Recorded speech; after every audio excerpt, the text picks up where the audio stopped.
我做老千那些年，作者哈克愛德瑟。本作品由縱橫中文網授權，回聲文化出品，粵有聲氣工作室製作，豬仔領銜演播。第61集，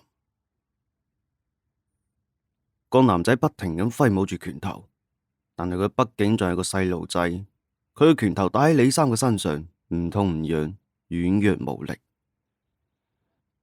嗰個老嘢望住自己個女俾暴力咁抬咗出嚟，不知所措咁望向大軍講：呢位老闆啊，你哋唔係要傾合作嘅咩？咁係喺度做咩啊？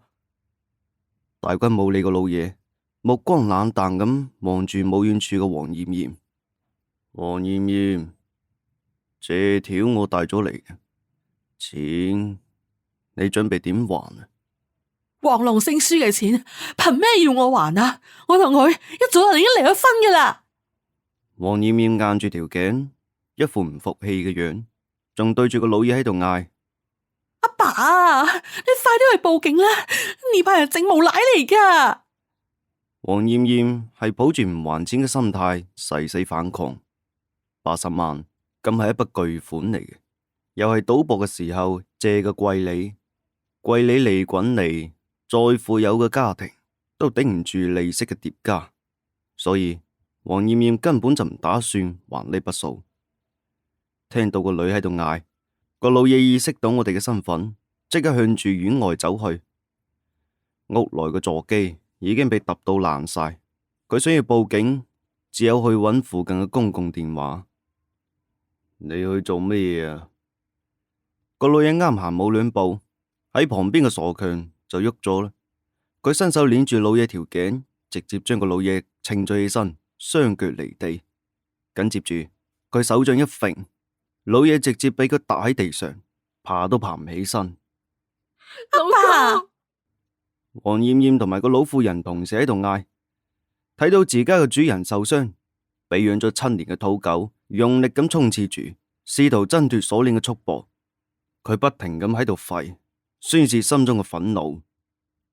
放我媽媽！你哋呢幫壞人啊！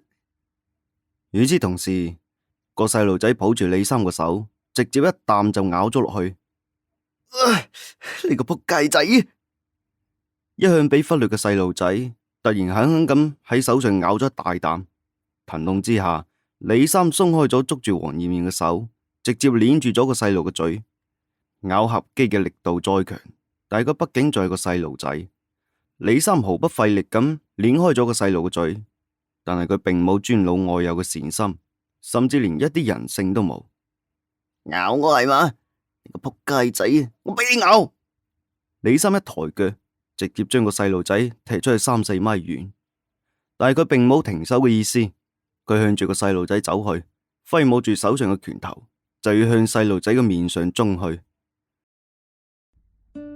你而家收聽緊嘅係由豬仔、付小山、童仔共同演播嘅《我做老千那些年》，歡迎訂閱收聽。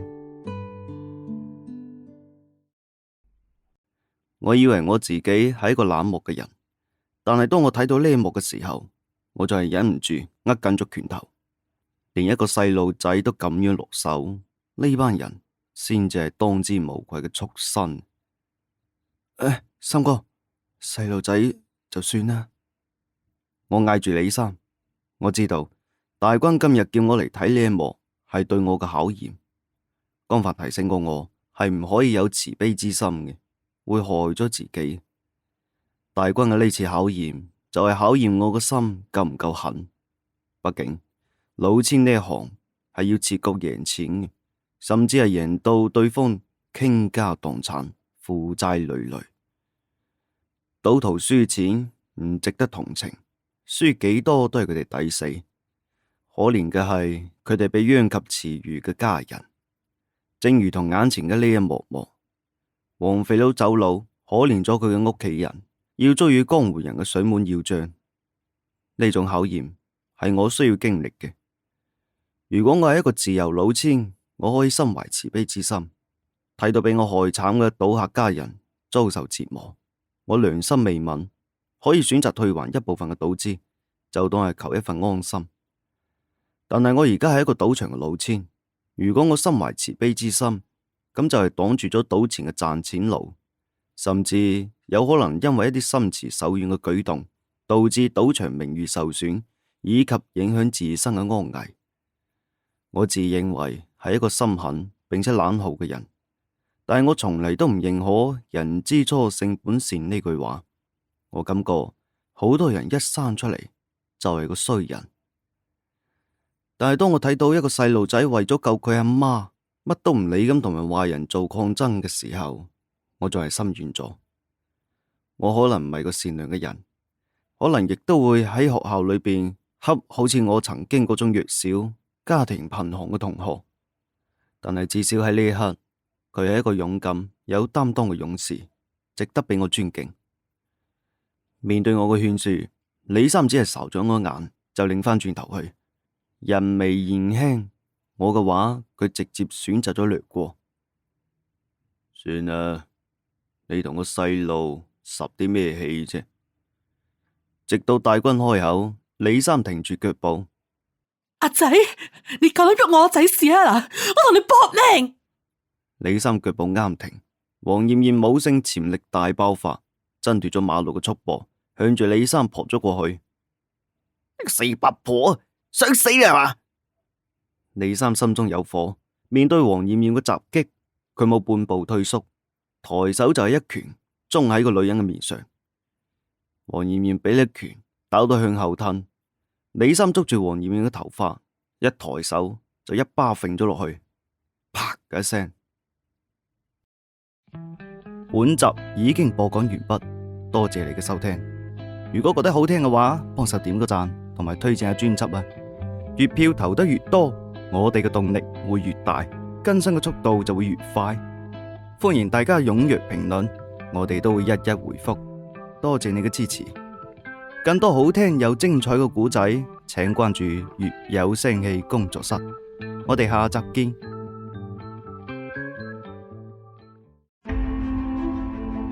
我做老千那些年，作者哈克愛德室。本作品由縱橫中文網授權，回聲文化出品，粵有聲氣工作室製作，豬仔領銜演播。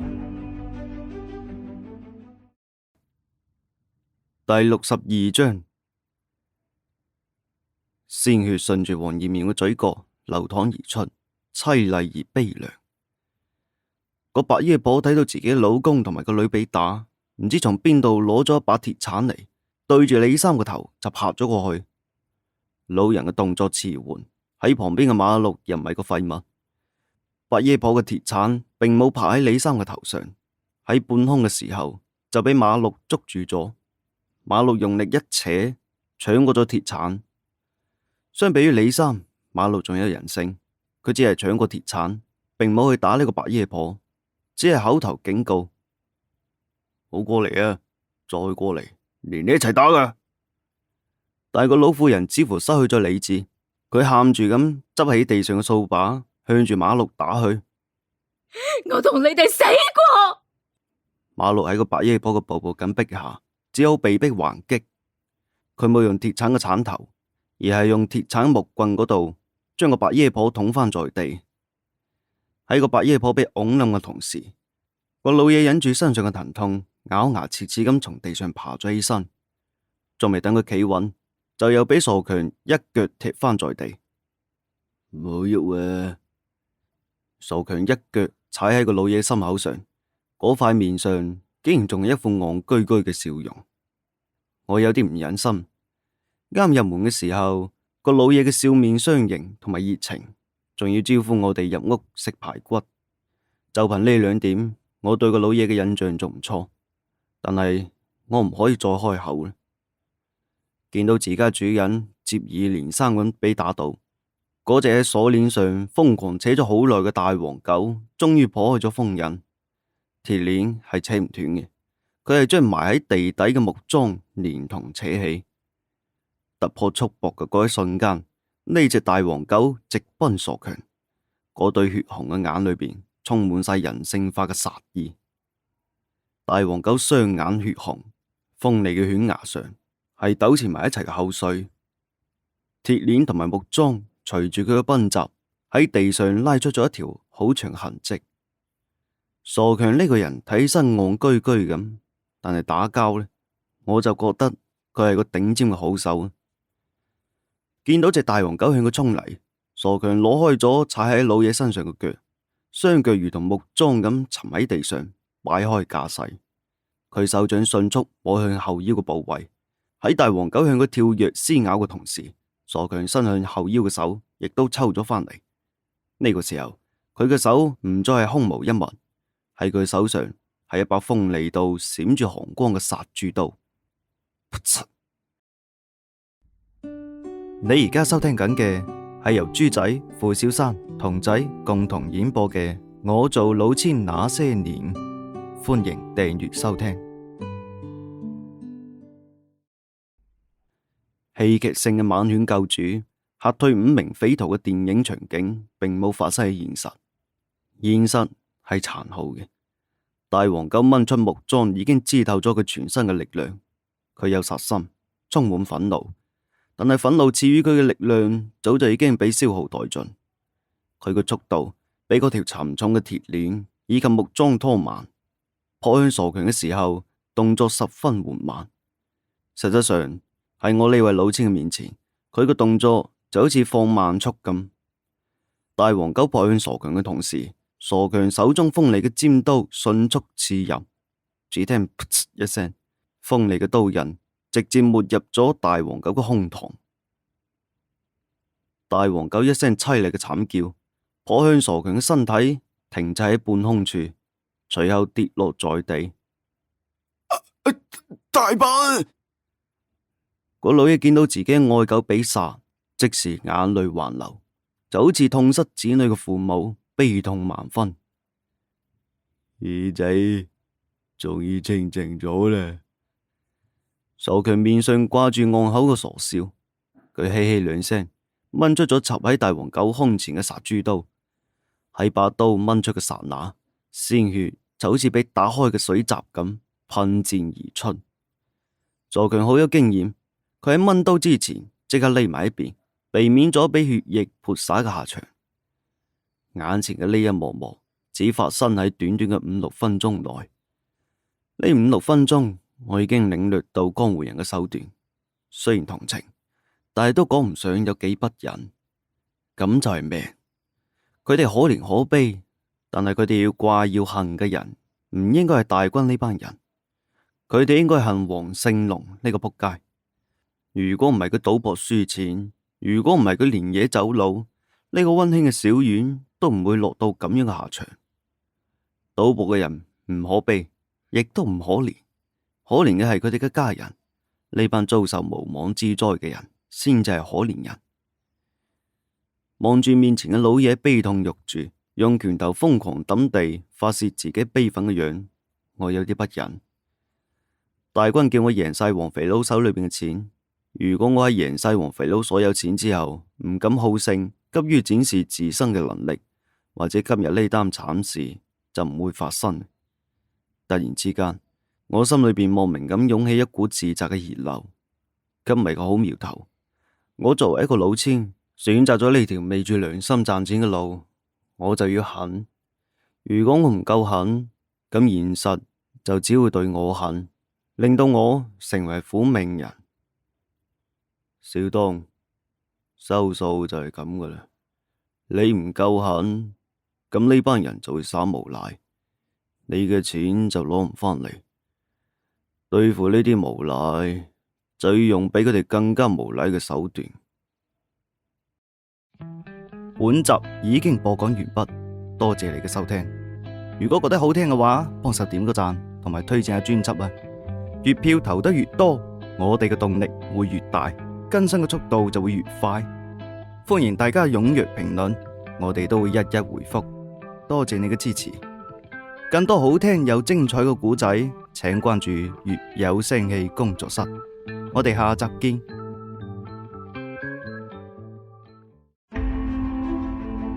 我做老千那些年，作者哈克愛德室。本作品由縱橫中文網授權，回聲文化出品，粵有聲氣工作室製作。豬仔領銜演播第63集。大軍點着一支煙，神態漠然咁望住院裏邊發生嘅一切。咁就係佢哋嘅命，係佢哋嘅命，避唔過嘅。我微微眯起雙眼，目視李三扯住女人嘅頭髮，將佢扯到大軍嘅面前。從我哋入門開始到而家10分鐘左右，呢原本安逸溫馨嘅小院發生咗天翻地覆嘅變化。嗰個和藹可親拉住我哋入屋食飯嘅老嘢，俾傻強踢翻喺地上，淚流滿面。嗰個為咗個女咁攞起武器同埋歹徒搏鬥嘅老婦人，亦都瞓喺地上，望住自己養咗7年嘅狗喺度嚎啕大哭。嗰個為咗救自己阿媽唔顧自身安危嘅勇敢男仔，堪堪喺地上爬咗起身，抹住眼淚，再次衝向捉住佢阿媽頭髮嘅壞人。嗰個為咗救主人，用晒全身力氣，夾硬將木樁拔地而起嘅大黃狗，呢個時候已經死在當場。佢掘大對眼，但係眼神中已經冇任何嘅生機。佢哋都係為咗救自己嘅人，佢哋遭遇嘅係無妄之災。但係嗰位俾所有爛仔針對、俾所有家人保護嘅主角，佢承受得最多。但係佢有咩錯啊？佢冇去賭，輸錢嘅係佢老公，佢只係想保住佢哋辛苦打拼落嚟嘅基業，想俾細路幸福歡愉嘅生活。佢又有咩錯呢？如果話有錯，佢最大嘅錯就係揾咗個害到全家雞毛鴨血嘅賭鬼老公。婚姻係唯一決定自己家人嘅機會，佢揀咗個賭鬼家人。呢個罪惡嘅因，從佢哋結婚嘅嗰一日就已經種落咗。呢粒果，佢只能夠含淚吞落去。黃龍城欠咗80萬，計上利息已經到咗120萬。睇你個女人可憐，你老公又着咗草，咁呢，同你冇個零頭，有價100萬。大軍俯視面前癱倒在地、披頭散髮嘅女人，冷聲講：我見唔到任何嘅不忍同埋同情，有嘅只係麻木不仁。大佬，我真係冇錢嘅，我同黃龍星早就已經離咗婚噶啦。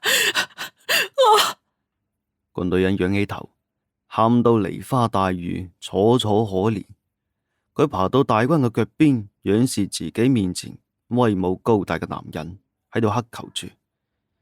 但係男人並冇俾佢哭窮嘅機會，甚至冇耐心聽完佢講嘅話，就直接打斷：冇事，既然你仲未考慮好，亦都仲未意識到問題嘅嚴重性，我俾你10分鐘嘅時間考慮。你諗下，從我哋入門之後，你屋企裏邊發生嘅一切事，睇下你嘅父母，仲有嗰隻因為你老公賴數而死嘅狗。大軍手指喺院落裏邊環指一圈，手指指喺嗰隻狗嘅時候，頓咗下，幾好嘅一隻狗啊，忠心護主。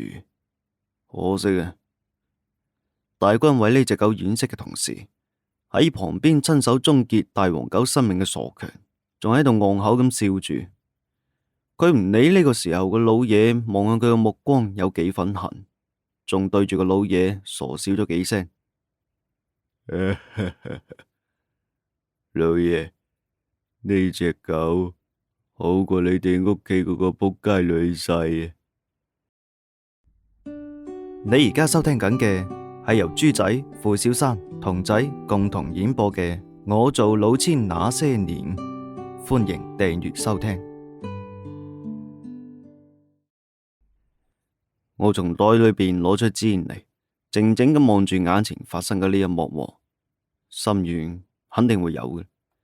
呢一家嘅團結不具威脅咁聚埋一齊抵抗外敵，包括嗰隻狗在內，都深深咁觸動咗我。佢哋咁樣嘅家庭係我一直夢寐以求，卻從未擁有嘅。我會心軟，咁證明我仲係一個人，我有良心，有善良，我嘅心亦比想象中狠。嗰種心軟同埋同情，只存在幾個呼吸之間，就俾我釋然晒。一切皆是命，半點不由人。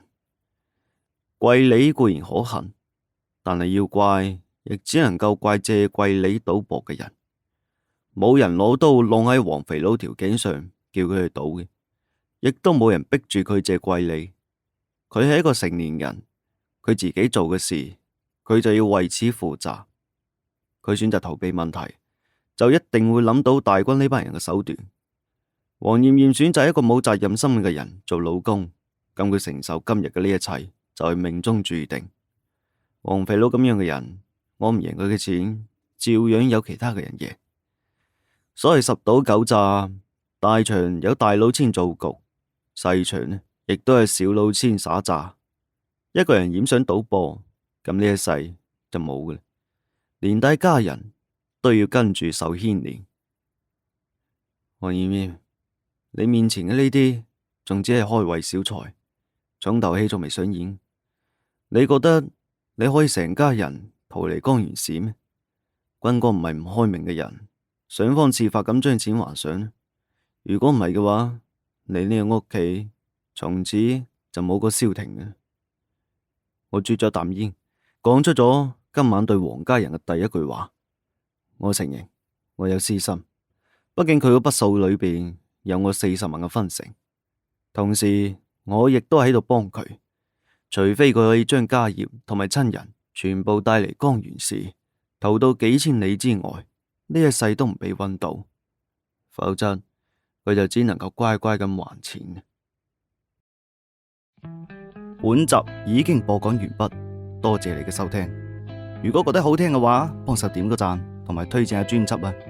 月票投得越多，我哋嘅動力會越大，更新嘅速度就會越快。歡迎大家踴躍評論，我哋都會一一回覆。多謝你嘅支持。更多好聽又精彩嘅故仔，請關注粵有聲氣工作室。我哋下集見。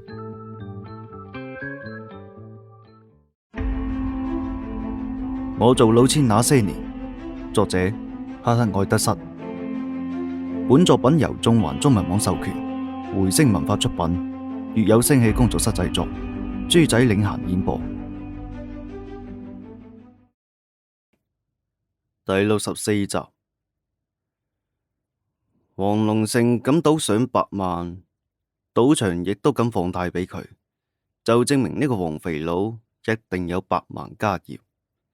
乖乖還錢係明智之舉，利滾利再滾個幾日，佢哋就算掏空家業，亦都未必還得起。而唔還錢，大軍呢班爛仔可以搞到佢哋屋企雞飛狗跳，永無寧日。黃艷艷唔再乞求，佢瘋狂咁扯住自己嘅頭髮，嚎啕大哭，嘴裏邊不停咁喺度鬧住黃龍勝呢個仆街，點解就唔早啲去死之類嘅話。你哋呢班衰人，我要打死你哋！黃艷艷痛哭流涕嘅時候，個男仔唔知喺幾時執咗一嚿石頭，向住大軍就掟咗過去。小琪，冇亂嚟啊！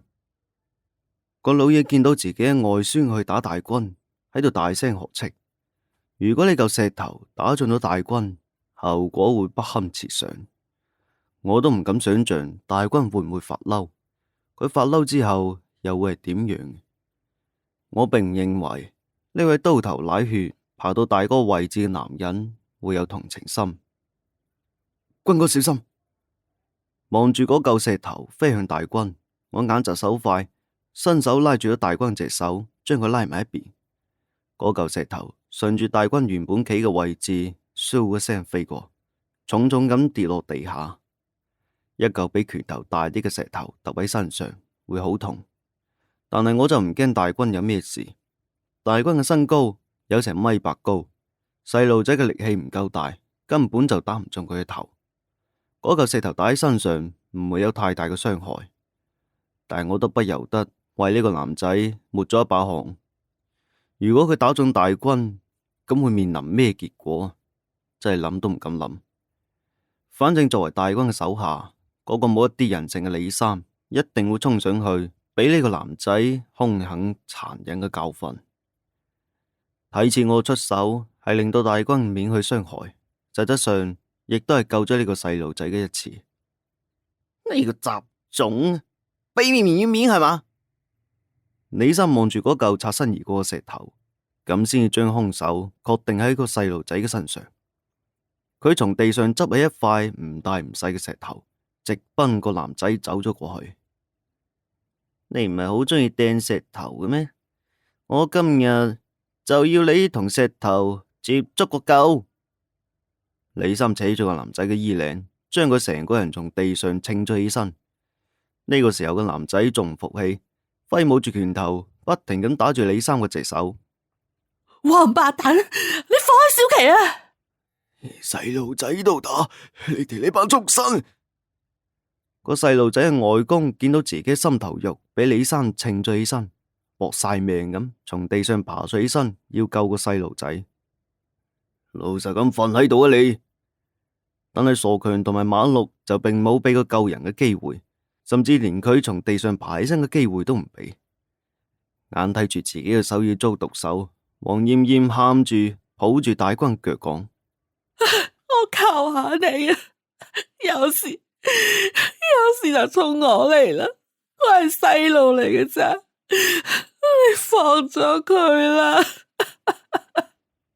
大軍冇覆，佢唔再去睇嗰個趴喺地上喺度乞求住佢嘅女人。呢個仆街仔仲唔敢打我係咪？我今日就揼爛你嘅手佢！李三將個細路仔一下抹喺地上，用膝頭哥壓住細路仔嘅手，攞起嗰嚿石頭就準備對住個細路仔嘅手上揼去。你而家收聽緊嘅係由豬仔、付小山、童仔共同演播嘅《我做老千那些年》，歡迎訂閱收聽。我覺得我自己已經夠冷漠嘅，但係睇到呢幅畫面嘅時候，總係唔自覺咁握緊咗拳頭。我壓制住自己想要出手制止嘅衝動，轉頭望向大軍以及佢身下嘅女人。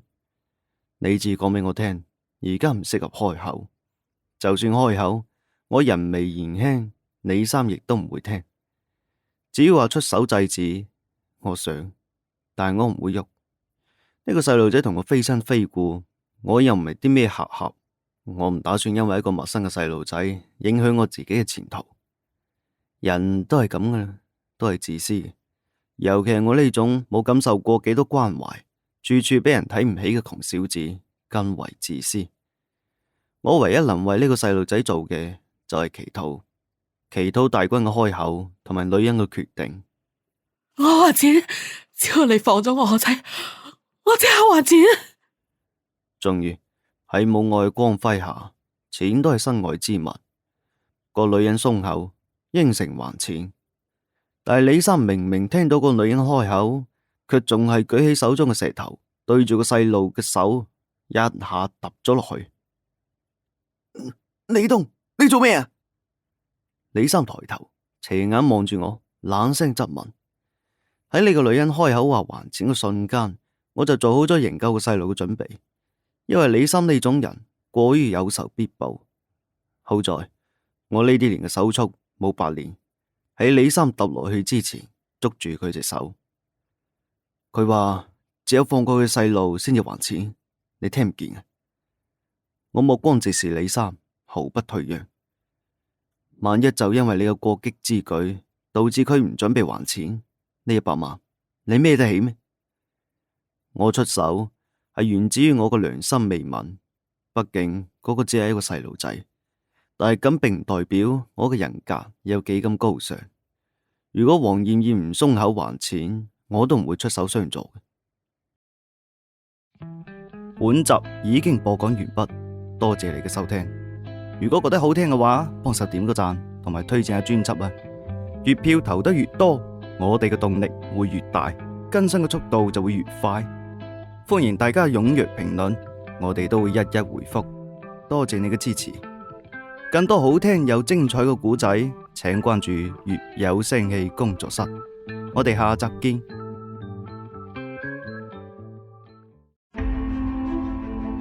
我做老千那些年，作者哈克愛德瑟。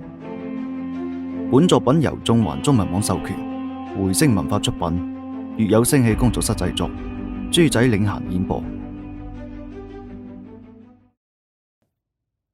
第65集，佢已經應承還錢，我先至有咗言正名順嘅理由。一切都係以自保為前提，人性啊嘛就係咁嘅。嗰啲為咗陌生人嘅生命能夠挺身相助，最後踏上性命嘅人係烈士，係英雄。但係同時，我又覺得佢哋有啲戇戇地。人活喺世上，自己都唔愛自己多一啲，都唔保護好自己嘅話，仲可以指望邊個去愛你呢？李生，你成日同一個細路仔計較啲乜嘢？大軍掘咗李生一眼，面上浮出和藹嘅笑容，走向個細路仔。佢將個細路仔從地上扶咗起身，輕輕咁拍住個細路仔身上嘅灰塵。你叫小琪係嘛？真係個勇敢嘅細路啊！如果你爸爸能夠好似你咁樣勇敢而又有擔當，咁你阿媽、你公公、你婆婆，仲有嗰隻狗，就唔會係而家嘅下場。乖，以後大個咗，千祈唔好學你爸爸啊！大軍摸咗一個細路仔嘅頭，面上帶住笑容，但係喺大軍嘅溫柔刀下，個細路仔係成身拘緊，身體緊繃，喐都唔敢喐下。喺大軍外人手段下，黃艷艷最終就係妥協咗。佢同埋大軍重新簽訂合同，將黃龍城嘅債務轉移到佢嘅身上，80萬變成100萬，並且3日之內要還齊，否則利息照樣滾。簽訂好協議之後，我哋離開咗小院。我哋嘅到來同呢個溫馨嘅小院帶嚟咗太多嘅悲傷。喺離開嘅時候，我甚至唔願意再多睇黃家人一眼。嗰種憎恨嘅目光令人成身都唔舒服。我只想早啲離開，反而係傻強，佢竟然一本正經咁對住黃家人抱咗一拳講：對唔住啦，各位，打攪晒。嗰個殺咗你哋屋企嘅狗，到時我再買翻一隻一模一樣嘅俾翻你哋下，就唔好傷心啦啊！聽到身後傻強嘅言論，我苦笑搖頭。我唔清楚佢係真傻啊，定喺度扮傻。人哋養咗7年嘅狗，嗰種感情對於愛狗嘅人嚟講，就相當於係親人。佢竟然覺得只要賠翻一隻狗俾佢哋，就可以代替得到。望住佢嗰副天真戇口嘅樣，我諗或者佢嘅世界觀就係佢表象咁簡單啩。今晚冇目標，小東，你一陣叫江凡陪你去買翻幾件似樣嘅衫。坐翻寶馬車上，副駕駛嘅大軍擰轉頭望向後座中間嘅我講：你年紀細，只能夠充當富二代。你呢身裝扮仲需要打扮下。大軍唔好意思開口嘅係，我呢身着裝實在過於寒酸。之前能夠贏黃肥佬，依仗嘅係身邊有老張嘅吹捧，外加啲倒下者喺度玩啤嘅小高潮中，大家嘅注意力都喺牌上，亦就忽略咗我嘅服飾。但係我呢身行頭單獨上陣，明眼人一打量就知道我係個窮小子。哦，好。你而家收聽緊嘅係由豬仔、付小山、童仔共同演播嘅《我做老千那些年》，歡迎訂閱收聽。大軍開車送到我百貨大樓嗰度。喺車上嘅時候，我打咗個電話俾江凡，佢應承陪我行街，約定喺百貨大樓見面。百貨大樓位於我市最繁華嘅商業地帶。用而家名詞嚟講，呢度就係江源市嘅 CBD。我揾咗一張喺路邊嘅長凳坐低，望住周圍來來往往嘅人群，靜靜咁等待。叮叮叮，等咗10幾分鐘，我接到咗江帆嘅電話。小東，葉老闆嗰邊有任務，我唔可以陪你啦。江帆惋惜咁講：哦，冇事，我自己去睇下，買套衫都幾快嘅。我心情難免有啲失落，但係佢要忙自己嘅正事，我都唔好講啲乜。記住咯噃，記住咯噃，其他嘅店鋪唔使睇，睇呢3間得噶啦。而家啲有錢人都中意呢幾個牌子噶。江帆將幾大當下流行嘅品牌講俾我聽之後，仲唔忘記貼心咁提醒一句：帶好錢咯噃，入邊啲衫好貴噶。我帶存摺啦，有錢嘅，放心。大軍俾我嘅分紅都俾我存喺銀行裏邊，一直貼身保管。好啊，記住咗呢3個品牌，我吸咗電話，喺附近嘅銀行攞咗1萬蚊之後，走入百貨大樓，向店員打聽完呢3個品牌都喺4樓之後，我乘坐自動扶梯上咗4樓。蒙特嬌嘅店就喺4樓扶梯嘅正對面，嗰度係商場4樓嘅黃金鋪。從位置嚟睇，就足以證明佢嘅地位。2023年嘅今日，可能好多後生仔都冇聽過蒙特嬌呢個品牌，但係喺90年代，佢絕對係一個輕奢潮流界嘅第一把手。咩 LV 啊、Gucci 啊、香奈兒啊呢啲國際大牌喺90年代嘅大陸，好多人聽都未聽過。但一提起蒙特嬌呢，就無人不知，無人不曉。蒙特嬌嘅衫着喺身上，咁唔係衫嚟嘅，係面子嚟嘅。走入蒙特嬌，幾個服務員打量咗我兩眼，冇一個人上前答話。店大嘅服務員睇唔起人，喺咩年代都一樣。本集已經播講完畢，多謝你嘅收聽。如果覺得好聽嘅話，幫手點個讚，同埋推薦下專輯啊！月票投得越多，我哋嘅動力會越大，更新嘅速度就會越快。歡迎大家踴躍評論，我哋都會一一回覆。多謝你嘅支持。更多好聽又精彩嘅故仔，請關注粵有聲氣工作室。我哋下集見。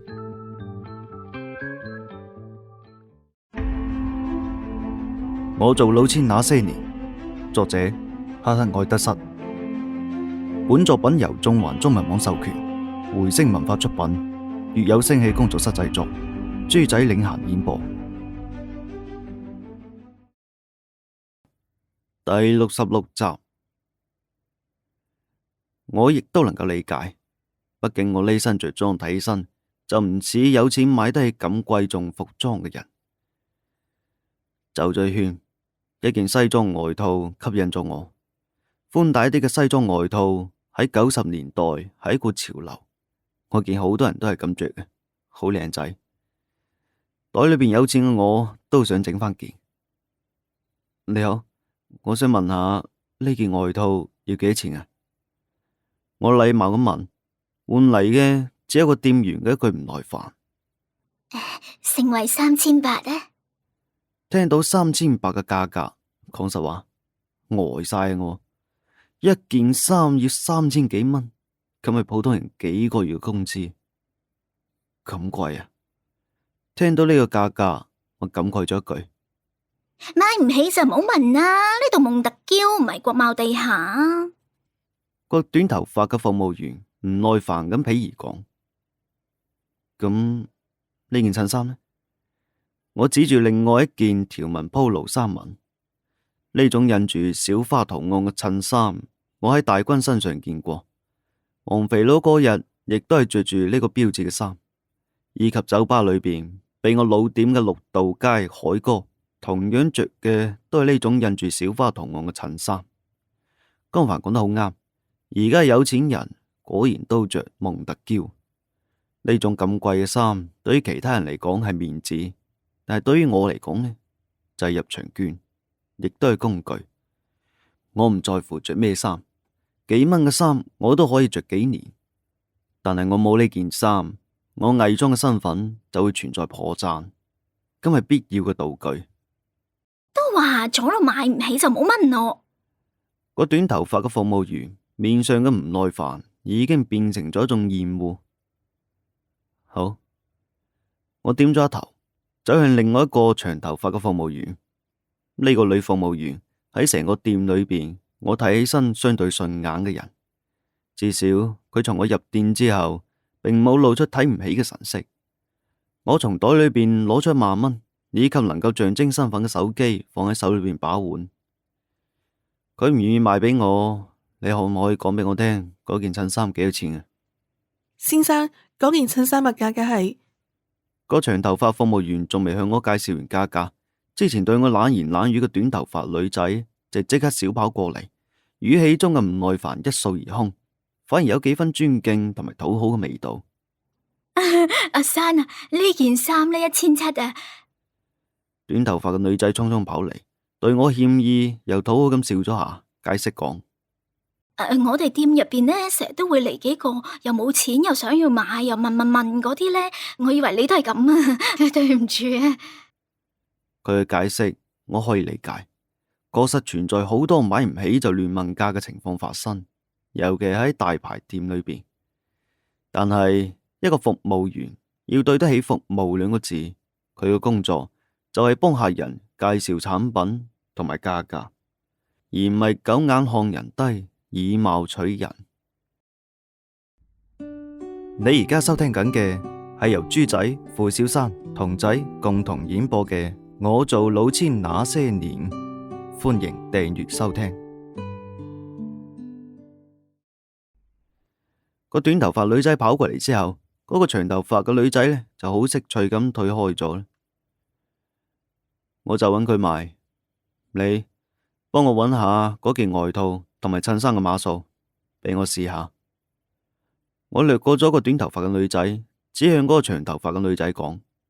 個長頭髮嘅女仔俾我叫住，佢有啲不可置信，伸出手嚟指住自己，再次確認講：先生，你係咪同我講緊嘢啊？係。我點頭。咁，我哋嘅店入邊呢，有啲咁嘅規矩嘅，輪房接待咯。你係我嘅客呢，就只可以揾我買嘅。個短頭髮嘅女仔見我準備揾其他人買衫，即時出現反駁我。諗嚟佢哋店肯定有提成，並且提成唔會低，所以佢先咁急爭取我呢個客戶。係咁嘅咩？我望向個長頭髮嘅女仔講。我唔明佢哋服裝店嘅規矩，我只知道佢冇給予我尊重，我都有權選擇唔喺佢嗰度消費。個長頭髮嘅女仔輕輕點頭，咁得，我唔買咁得啦啩。講完，我轉身向旁邊嘅金利來走去。先生請留步。正當我準備走出去嘅時候，一位打扮妖艷嘅女人嗌住咗我。從女人同埋其他服務員唔同嘅裝扮嚟睇，佢應該係呢度嘅經理定？點啊？我望住咁問。先生，我係蒙特嬌嘅店長，頭先係咪發生咗啲咩不愉快啊？個女人雙手扣埋一齊，儀態端莊，笑容典雅，冇咩唔愉快嘅。佢話我只配買國貿地下嘅貨，配唔上你哋啲大品牌。我莞爾一笑，伸出手，又從褲袋裏邊攞出1萬蚊嚟講。屋企裏邊啱拆遷，本嚟諗住喺你哋店消費嗰2萬，我睇嚟都冇呢個必要啦。聽我咁講，個女店長笑容顯得有啲尷尬。嗰位短頭髮嘅女仔呢，真係一面鐵青，惶恐咁偷瞄自家嘅店長。先生，因為我哋店員嘅失職，導致你購物唔愉快，我代表蒙特嬌向你講一聲抱歉。咁樣啦，接落嚟由我親自為你服務，你覺得點樣啊？本集已經播講完畢，多謝你嘅收聽。如果覺得好聽嘅話，幫手點個讚，同埋推薦下專輯啊！月票投得越多，我哋嘅動力會越大，更新嘅速度就會越快。歡迎大家踴躍評論。我哋都會一一回覆。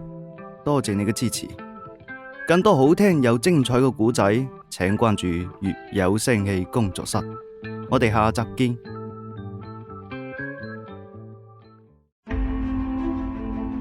我做老千那些年，作者哈克愛德室。本作品由中環中文網授權，回聲文化出品，粵有聲氣工作室製作，豬仔領銜演播。第67集。算啦，等你哋幾時將呢個店嘅服務態度提升起身再講呢。講完，我瀟灑轉身走向旁邊嘅金利來，都係一個商場嘅樓層。我喺蒙特嬌嘅姿態，旁邊嘅金利來服務員都睇喺眼裏邊。等我入門呢，各個女服務員熱情似火，我都唔孤寒，出嚟買衫就係為咗品牌，為咗呢個價格。喺金利來一共消費咗差唔多成萬蚊，買咗2套衫，又喺皮爾卡丹買咗件4000幾嘅皮夾。一通消費之後，我換上咗新衫，拎住成袋嘅購物袋。蒙特嬌嘅門店就喺電梯口，係我落樓嘅必經之路。路過嘅時候，我對住裏邊正喺度對住嗰個短頭髮女仔責罵嘅店長入咗手講：店長，祝你生意興隆啊！拜拜。呢句話講完，嗰個短頭髮女仔塊面直接青晒，我死倫敦咁掘住我。我哈哈笑，乘咗扶梯落樓。正所謂人靠衣裝，馬靠鞍，着上呢身大牌衫，我嘅氣質即時上升咗幾個台階。呢啲年，民宿係乞食養我為生，喺學校我俾人叫做乞兒仔。童年嘅經歷導致，除咗喺我特別擅長嘅老千領域上，我充滿自信之外，其他時候我都係一個好自卑嘅人。我驚人哋睇唔起我，用異樣嘅眼神睇我，或者係區別對待於我。但係當我着上呢身名貴嘅服裝，將1萬幾蚊打扮喺自己身上嘅時候，我突然覺得自己揾翻咗消失咗好耐嘅自信。攞住購物袋走喺人流最密集嘅商場門口嘅時候，突然一個細細粒嘅男人同我擦身而過。佢嘅出現即刻引起咗我嘅警覺。我係一個感知力同埋洞察力都超出常人嘅老千。喺呢種密集嘅環境下，人來人往，發生一啲輕微嘅肢體相碰，屬於正常現象。但係喺佢啱先同我接觸、擦身而過嘅瞬間，我清晰咁感覺到自己褲袋裏邊嘅手機同埋錢唔見咗。佢嘅手法好犀利，換做任何一位普通人喺呢種緊迫嘅環境下，都係察覺唔到自己丟失嘅嘢。但係我唔一樣，我敏銳嘅感知力喺佢同埋我擦身而過嘅瞬間，我就感覺到手機同埋錢喺袋裏邊嘅墜感消失咗。我手掌迅速摸向褲袋，果不其然，我放喺褲袋裏邊嘅手機同埋錢都唔見咗。最令我憤怒嘅係，佢偷嘢嘅手法極其令人不齒。佢居然喺我啱買金利來西服褲嗰度界咗一刀，通過個窿將錢偷走。從個賊仔偷走我錢到俾我發現，前後不過1-2秒鐘，佢仲未走出幾步。我冇嗌佢，亦冇過激嘅追趕，扮作唔知情咁向住嗰個賊仔跟蹤而去。你而家收聽緊嘅係由豬仔、付小山、童仔共同演播嘅《我做老千那些年》，歡迎訂閱收聽。90年代，咁係賊仔橫行嘅年代，火車站、商場、客運站，邊度人多，佢哋就對邊度落手。如果俾失主發現追趕，有啲有組織嘅賊仔就會即刻出現同伴掩護，幫助佢逃跑。所以我冇急住追趕，更唔會去嗌其他人幫手捉賊仔。有正義感嘅人肯定有，但係我咁嗌，第一時間內亦都係俾咗呢個賊仔提醒，令到個賊仔加速走佬。而喺我嗌捉賊仔嘅時候，普通人嘅第一反應係懵逼嘅，然後檢查自己貴重物品有冇丟失之後，先至會去見義勇為嘅。通常呢個時候，個賊仔早就跑到冇影。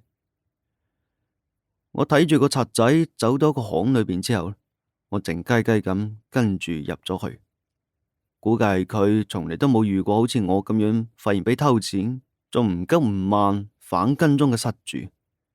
佢以為自己得手之後冇俾人發現，等我跟過去嘅時候，佢竟然就踎喺條巷裏邊，面向牆，用牆作為遮掩物，大搖大擺咁數起錢嚟。我頂！你個細佬真有錢，手機現金值2萬，發不還在落酒館呢。呢個細佬真有錢。個賊仔一邊數錢，一邊興奮到喃喃自語，仲特別有趣咁作咗一首打油詩添。只不過最後一句時候，佢就卡住咗，又嘆息咁重複咗第一句。專注於作打油詩，令到佢完全冇察覺到已經悄無聲息摸到佢身後嘅我。偷咗咁多錢，今晚準備去酒館食啲咩好啊？我企喺佢嘅身後，玩味咁問。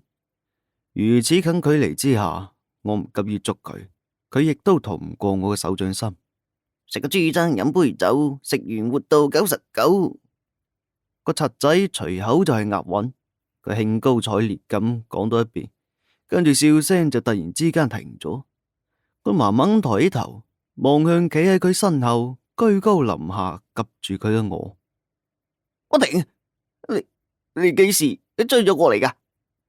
佢面上嘅笑容全部消失，惶恐咁望住我，準備着草。本集已經播講完畢，多謝你嘅收聽。如果覺得好聽嘅話，幫手點個讚，同埋推薦下專輯啊！月票投得越多，我哋嘅動力會越大，更新嘅速度就會越快。歡迎大家踴躍評論，我哋都會一一回覆。多謝你嘅支持。更多好聽又精彩嘅故仔，請關注粵有聲氣工作室。我哋下集見。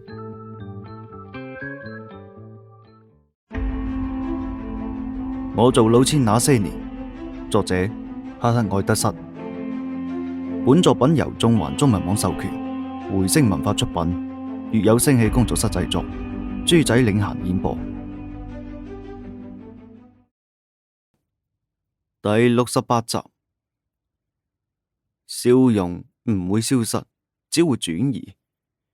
我伸手捉住個賊仔膊頭上嘅衫，變成我笑騎騎咁望住佢講：你覺得你仲可以走得甩咩？山窮水盡仍無路，手攞刀片戒你賭，戒你賭。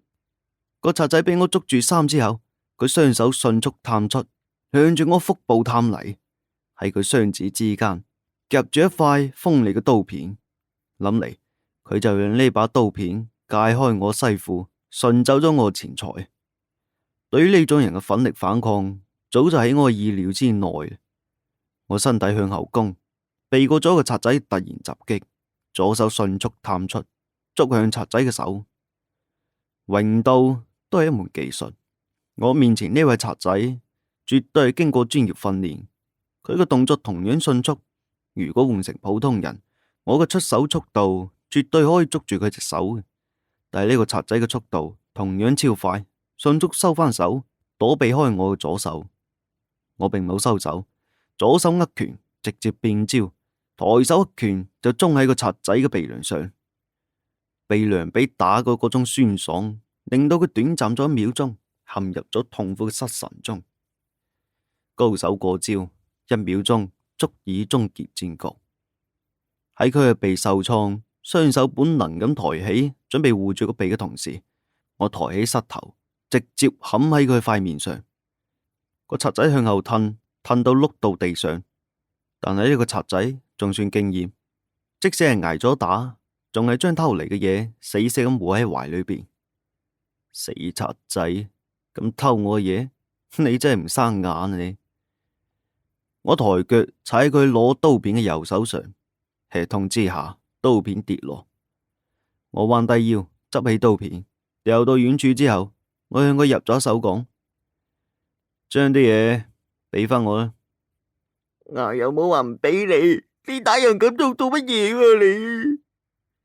個賊仔用手抹咗鼻上嘅血，伸手入懷，跟住嘆息嘅聲，將偷我嘅錢同埋手機遞咗過嚟俾我。哎呀，真係日不留神失荊州，馬失前蹄鼻血流，鼻血流。呢個賊仔每次講嘢嘅時候，都帶住一股打油詩押韻嘅味道，咁就不由得令我對面前呢個賊仔提起咗幾分興趣。繼續攞，我笑騎騎咁及住佢，向佢入咗手。大佬啊，我係一個有原則嘅賊仔，俾捉到我係一分錢都唔收埋，全部都兌翻咗俾你。你如果唔信嘅話，你可以自己數啊嘛。我嫖過娼，攞我人格擔保，絕對唔會錯嘅。個賊仔實牙實齒咁向我保證，一個賊仔講人格，講實話，聽起身有啲可笑。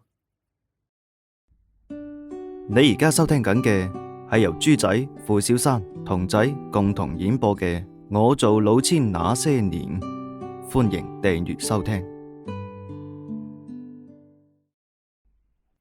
朴國昌，你呢個名都幾有意思嘅喎，我硬係覺得佢呢個名邊度有啲怪怪地咁。大佬，你冇睇我叫朴國昌，但係我冇嫖過娼嘅。好啦，我承認就一次，嗰次我飲大咗，晚上喺賓館瞓，半夜我肚餓，我去前台問有冇快餐，從此我就走上不歸之路啦。望住面前呢個身材矮細、皮膚黑乜乜、年紀睇起身比我大幾歲嘅滑稽男人，我硬係覺得佢呢個人好好笑。佢雖然偷咗我錢，但係我一啲都唔憎佢。呢種天生自帶喜感，講起話嚟又有啲幽默細胞嘅人，總會令人難以生厭。我知我錢都喺度，但係你整爛咗我條褲，咁點都要賠啊！多唔多？你俾我2000，呢沓錢唔使數，我伸手摸下口度就知道有幾張，就好似啤牌咁，我捻一下就知道呢沓啤牌有冇小牌，咁係老千嘅基本素養嚟嘅啫。錢同埋手機還翻俾我，但係呢件事唔可以就此作罷。我啱買嘅褲使咗成1000幾蚊，着咗都冇半個鐘就俾劃咗咁大個口出嚟，呢個損失要有人嚟埋單。唔係啩？唔係啩？你唔會連賊仔嘅錢都要作啩？朴國昌聽到我準備要佢賠條褲，嗰塊表情就好似便秘咗咁，直接灑起無賴嚟。大哥，冇玩啦，2000蚊都可以買我命啦，實在唔得嘅話，你送我派出所啦，喺嗰度踎過半個月，仲包食添，都幾好嘅，費事翻去仲要俾打。睇嚟你都係派出所裏邊嘅常客啦。我摸咗褲袋，準備攞支煙出嚟食，咁先至諗起嗰包煙俾我放喺之前舊衫裏邊，準備翻購物袋揾煙嘅時候，朴國昌遞咗一支3條5嘅煙俾我。如果你唔嫌棄呢煙係偷嘅，就唔好揾啦。金戈南榮是一家，我哋南道嘅唔俾佢哋榮道做賊仔嘅光榮啲乜嘢。我冇睇唔起佢呢個人，亦都唔會睇唔起佢遞俾我嘅煙。遞俾咗我一支，朴國昌自己都食咗一支，跟住佢打着火柴，點着咗我哋兩人嘅煙。同為江湖人，我冇故意刁難佢嘅意思。食咗佢一支煙，如果佢冇錢，咁呢件事亦就兩清啦。你啱先話俾打，邊個打你啊？壯身美與連俱老，拳腳光棍潮生來，英雄亦有落難時，交錢不夠打趴賽。唔係喎，等陣好似冇壓相添。本集已經播講完畢，多謝你嘅收聽。如果覺得好聽嘅話，幫手點個讚，同埋推薦下專輯啊！月票投得越多，我哋嘅動力會越大。更新嘅速度就會越快。歡迎大家踴躍評論，我哋都會一一回覆。多謝你嘅支持。更多好聽又精彩嘅故仔，請關注粵有聲氣工作室。我哋下集見。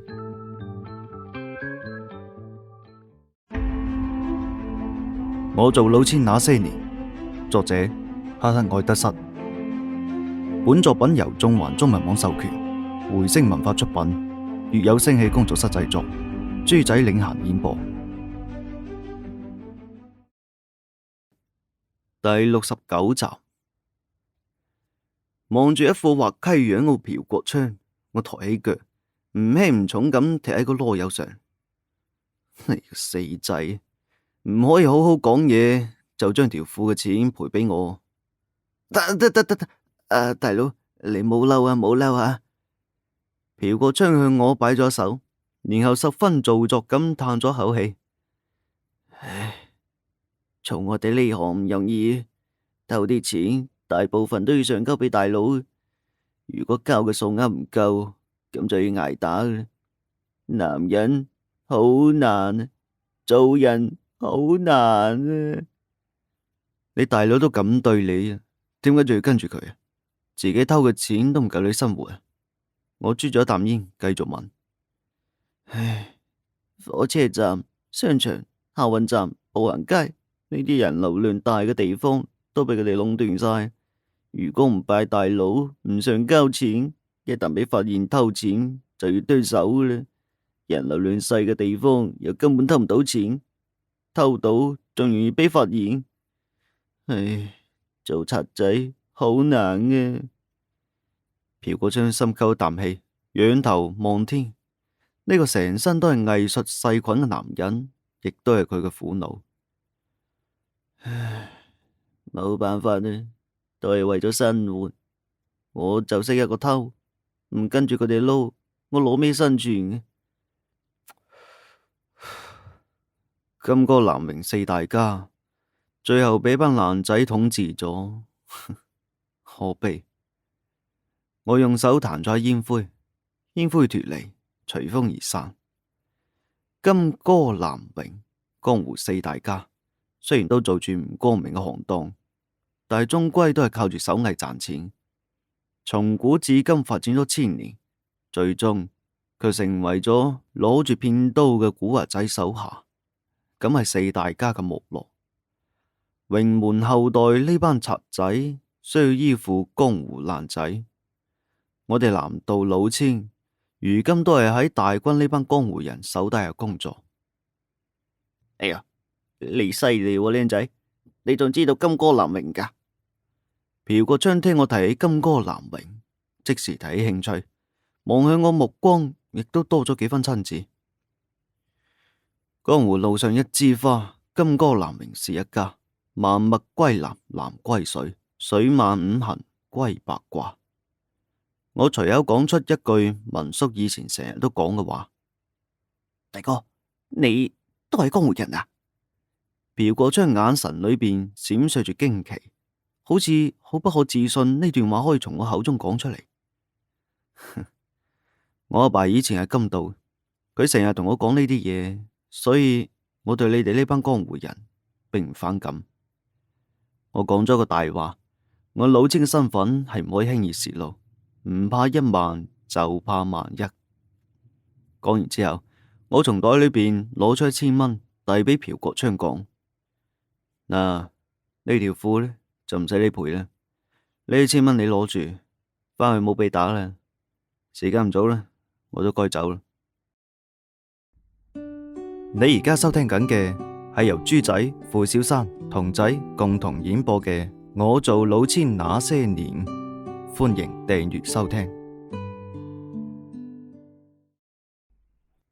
同為江湖人，我睇朴國昌呢個靚仔都幾有眼緣嘅。我唔反感佢嘅獨特幽默方式，我仲有一啲莫名嘅喜歡添。佢喺被捉住之後，亦都冇晒小心思，直接將偷我嘅錢全部上交。呢一點我有啲欣賞佢。佢同埋我係一類人，我靠賭台上揾錢。佢就靠人群中偷，偷係佢嘅生存方式。我只係憎嗰種偷咗被捉到，仲賴死唔認賬嘅賊。相比之下，朴國昌仲算係有一啲佢口中所謂嘅人格嘅。我唔要人哋師姐嘅錢，我只要自己憑本事偷嚟嘅錢，捱打冇所謂，習慣晒嘅。朴國昌拔咗身上嘅灰塵，向前走咗幾步，踎低腰執起俾我掉低嘅刀片。佢呢種特性嘅脾氣同埋我好似，我好喜歡。呢啲錢就當係我借俾你，你係攞去食喝玩樂啊，定係上交都得。有一日我會揾你要返嘅，攞住啊！我真誠咁將呢1000蚊遞俾朴國昌。佢雖然嘴上話捱打冇所謂，但係佢提起呢件事嘅時候，佢眼神中就不可壓制咁出現咗懼色。我知道佢怕俾捱打，非親非故咁，我能夠幫佢嘅亦只有咁多。好啦，等你幾時想要返去，就去安民街115號嗰度有一間朝鮮冷麵，你提我名就得啦。朴國昌接過1000蚊，並且留低咗一個地址。我應咗聲，呢1000蚊係打住借嘅名義送俾佢。入咗南道，選咗金主，我就冇可能再缺1000蚊。朴國昌，趁住後生，早啲揾個出路，跟住佢哋撈，唔會有好日子過嘅。拎起地上嘅購物袋，我望住朴國昌離開嘅背影，認真咁講：知噶啦。朴國昌擰轉頭對我擠出一抹笑容，瀟灑離去。我自還刀向天笑，去留肝膽兩崑崙。榮門落魄靠借款，不然皮鞭抽滿身啊！朴國昌嘅混雜打油詩回蕩喺寂靜嘅街巷中，我望住佢嘅背影漸漸咁消失喺拐角，莫名咁對佢產生一種惺惺相惜嘅悲情。呢一度係100萬，你哋數數佢啦。 3日時間，黃艷艷如數湊齊咗100萬嘅現金。呢個時候，佢就企喺大軍嘅辦公台前，將一個沉重嘅手提袋擺喺台上。本集已經播講完畢，多謝你嘅收聽。如果覺得好聽嘅話，幫手點個讚，同埋推薦下專輯啊！月票投得越多，我哋嘅動力會越大，更新嘅速度就會越快。歡迎大家踴躍評論，我哋都會一一回覆。多謝你嘅支持。更多好聽又精彩嘅故仔，請關注粵有聲氣工作室。我哋下集見。